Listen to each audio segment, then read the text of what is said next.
ауданында даму қарқыны артып, ауыл аймақтардың көркеюі айқын байқалуда. Ауыз су, жол, газ сынды бірқатар маңызды мәселелер жүйелі түрде шешімін табуда. Солардың ішінде үлгілі ауыл округінің бірі 1 мамыр ауыл округі. 2025 жылы Алтын күз мерекесінде Төле би ауданы бойынша 1-ші орынды иеленді. Осыған орай ауыл әкімі Бақытбек Саттарұлы округтің бүгінгі тыныс-тіршілігімен таныстырды. Округте 21 мыңға жуық халық тұрады, 7 елді мекен қарайды. 1 мамыр елді мекені өздеріңіз білесіздер, Таулы ауданда орналасқан өте табиғаты керемет жерлер. Бізде инфрақұрылым бойынша жалпы мынау жол мәселесі, свет, су барлығы шешілген. Десек те біздегі қазіргі әлемдік құрғақшылыққа байланысты бізде кездесіп жатқан мәселелеріміз бар. Оның ішінде ауыз су мәселесінің жетіспеушілігі. Жалпы елді мекендегі бұлақ көздерінен алынатын су құбырларының бәрін, ол жаңағы бұлақ көздерінен емес, социалистік совет одағынан қалған ұңғымалар бар. Сол ұңғымалардың бәрін қайта жандандыру бойынша жұмыстар атқарылып жатыр қазір.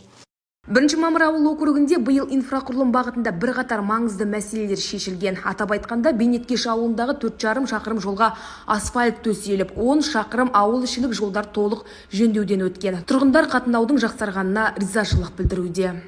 Жол салынды, керемет жұмыстар жүріп жатыр. Мына қазақта керемет сөз бар ғой. Жас келсе іске, кәрі келсе асқа деген.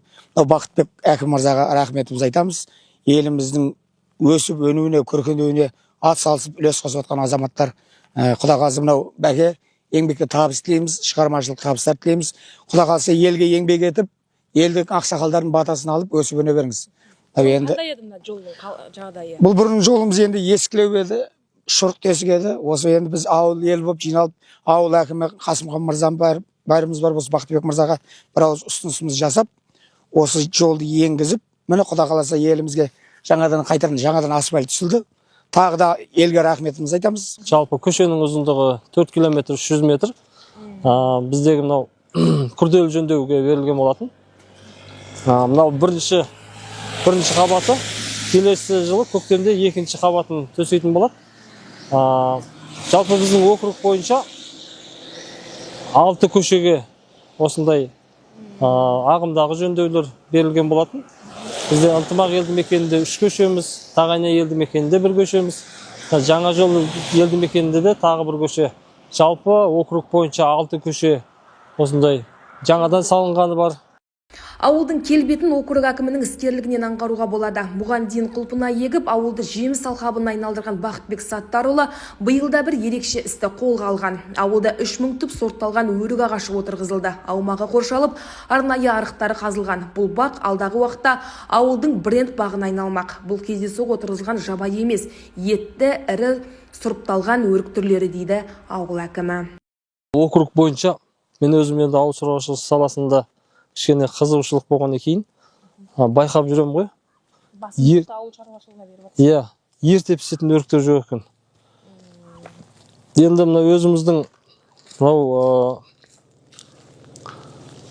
халықтың қаражатына егілгеннен кейін халыққа мәңгілік қызмет етіп тұрсын деген мақсатта егілген нәрселер.